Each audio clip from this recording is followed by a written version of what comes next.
Olá, meus queridos, paz do Senhor a todos. Nós vamos aqui agora para a nossa segunda aula, falando sobre a questão do chamado. Queridos, eu quero falar um pouquinho hoje sobre o chamado de Eliseu, tá?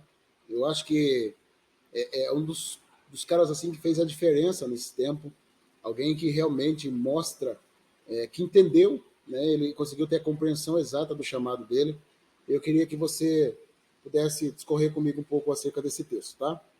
Está lá no livro de 1 Reis, capítulo 19, versículo 19, diz assim: Partiu, pois, Elias dali, e achou Eliseu, filho de Safate, que andava lavrando com os 12 juntas de bois, e adiante dele. E ele estava com a 12ª, e Elias passou por ele, e lançou a sua capa sobre ele. Então deixou ele os bois, e correu após Elias, e disse: Deixa-me beijar a meu pai e a minha mãe, então te seguirei. E ele disse: Vai e volta, pois eu, o que te fiz eu? Voltou, pois, de o seguir, e tomou a junta de bois, e o matou, e com os aparelhos dos bois cozeu as carnes, e as deu ao povo, e comeram. Então se levantou e seguiu a Elias, e o servia. Algumas coisas aqui, querido, que eu tiro de lição, que eu acho interessante, e eu queria que você prestasse atenção comigo, tá? A primeira coisa que eu quero destacar é que quando ele existiu esse chamado na vida dele, a Bíblia vai mostrar o quê, querido?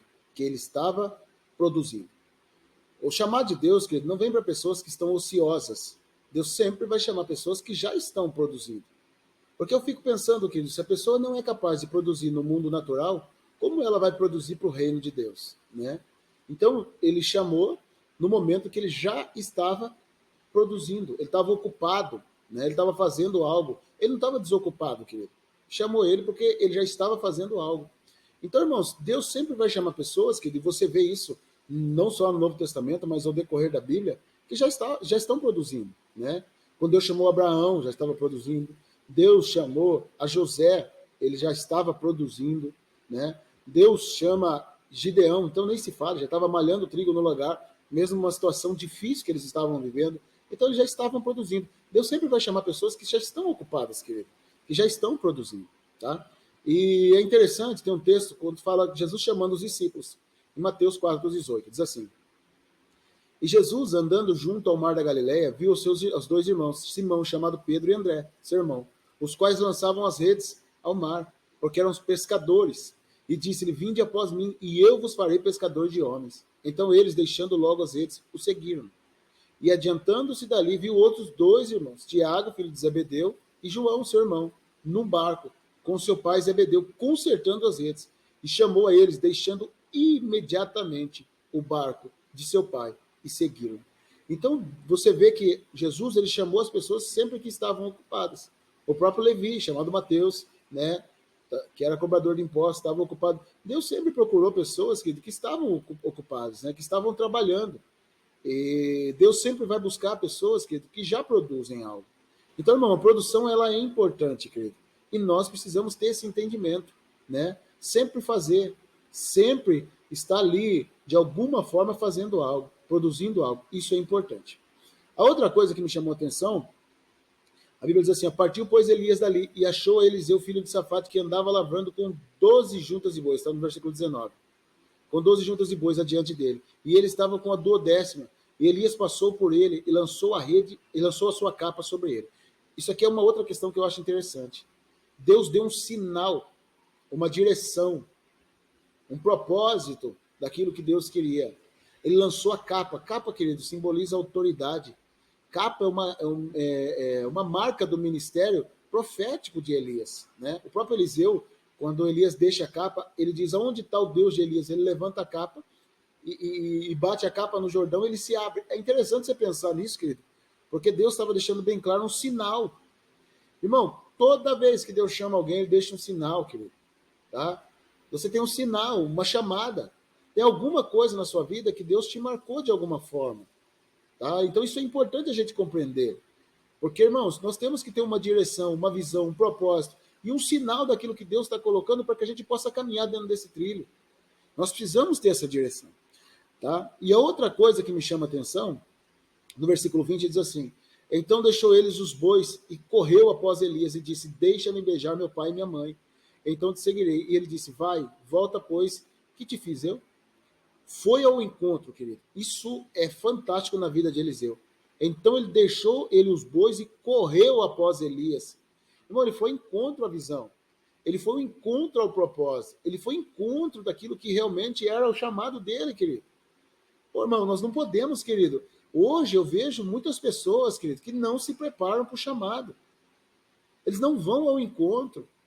Ah, Deus tem um chamado na minha vida, eu tenho um sinal, eu tenho uma capa, até tenho, né, o nível de autoridade que Deus colocou na minha vida. Ah, mas tá bom aqui. Não, querido, eu vou ao encontro do que Deus tem para a minha vida. Quantas pessoas hoje não vão ao encontro, não se dedicam, não se entregam? Elias, irmãos, quando ele mostrou para Eliseu que Deus tinha um propósito na vida de Eliseu, ele não fica esperando acontecer nada, não, querido. Ele vai para cima. Ele vai debaixo daquela visão. A Bíblia diz que ele deixou os bois, ele correu após Elias. Ele estava produzindo ali sim, querido, mas ele pensou o quê? É minha oportunidade, é minha chance. Eu tenho um chamado de Deus para minha vida. Ele está dizendo o seguinte: só vou ali beijar meu pai e minha mãe, eu vou te seguir. Então, querido, ele foi ao encontro da visão.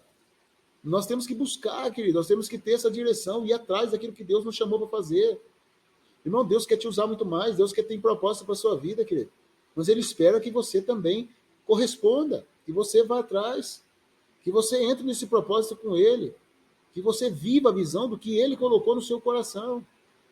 Ah, pastor, mas tem muita coisa que Deus colocou no meu coração que é grande demais. Tudo bem, querido, mas tem um princípio.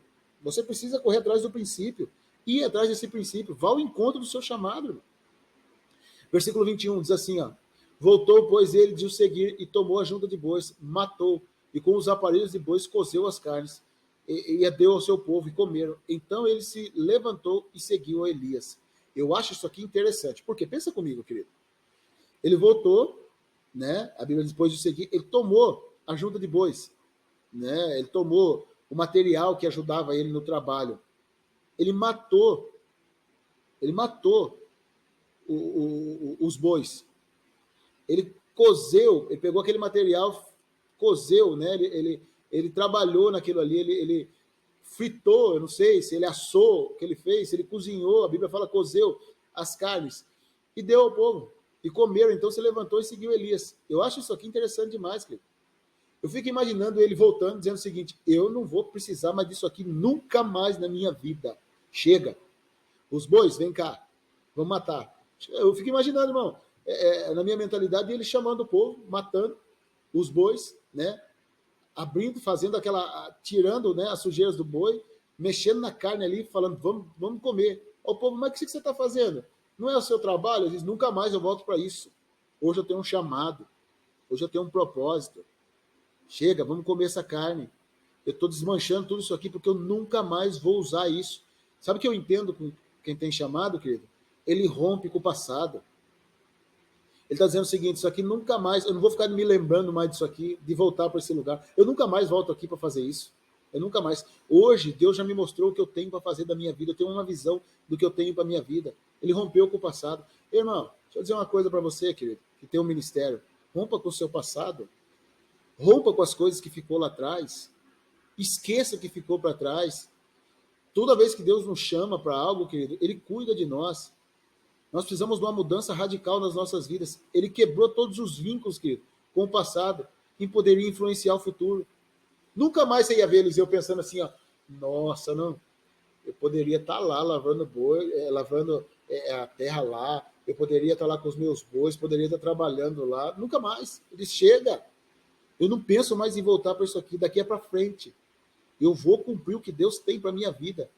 Então, irmão, rompa com o seu passado. Talvez, querido, Deus tem um propósito na sua vida de te levar a situações maiores e melhores, mas você muitas vezes está ligado ainda ao passado. Quebre todos os vínculos do passado para que você possa cumprir o propósito de Deus. O chamado de Deus é para a sua vida. O propósito de Deus é para a sua vida. Viva o propósito de Deus de maneira poderosa. Trabalhe para que você possa cumprir o que Deus tem para a sua vida. Irmão, não chegue ao final da sua vida frustrado, dizendo por quê? Por que eu não consegui? Porque, querido, não deixe nada que impeça. Não deixa. Irmãos, eu fico pensando ele quebrando tudo. Eu falando, não, chega, agora eu vou viver. Eu já sei o que Deus quer de mim e eu vou me entregar a isso. Isso aqui é fantástico, querido. A outra coisa que me chama a atenção, olha o que a Bíblia diz. Versículo 21. Voltou, pois, de seguir e tomou juntas de bois e matou e com os aparelhos dos bois cozeu as carnes e as deu ao povo e comeram. Então se levantou e seguiu Elias e o servia. Presta atenção nisso. Servia. Eu acho importante, querido, a dimensão do entendimento de Eliseu por propósito. Irmão, Eliseu, ele compreendeu, querido, que o ministério é serviço. Serviço. Ele servia, irmão. Ele entendeu, querido, que ele precisava servir.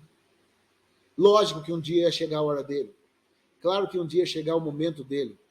Mas ele entendeu, querido, que aquele momento ali, ele ia estar debaixo da autoridade de alguém que era maior do que ele. Irmão, o grande propósito do ministério é servir, querido.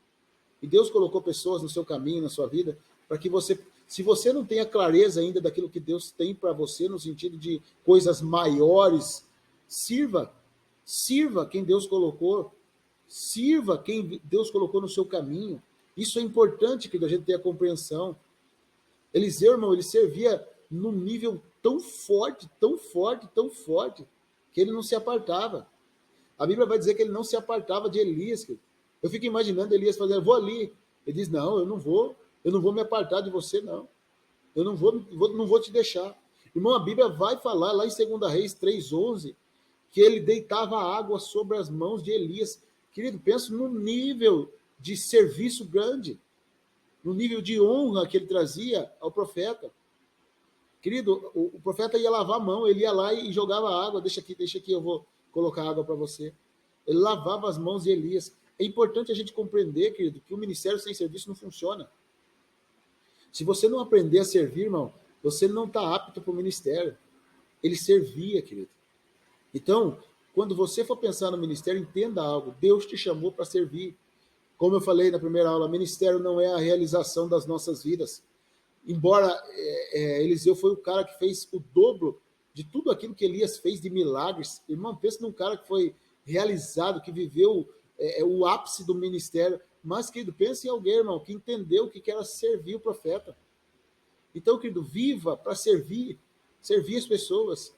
Não, a nossa vida, querido, nessa terra é para servir. Não é para buscar a realização nossa.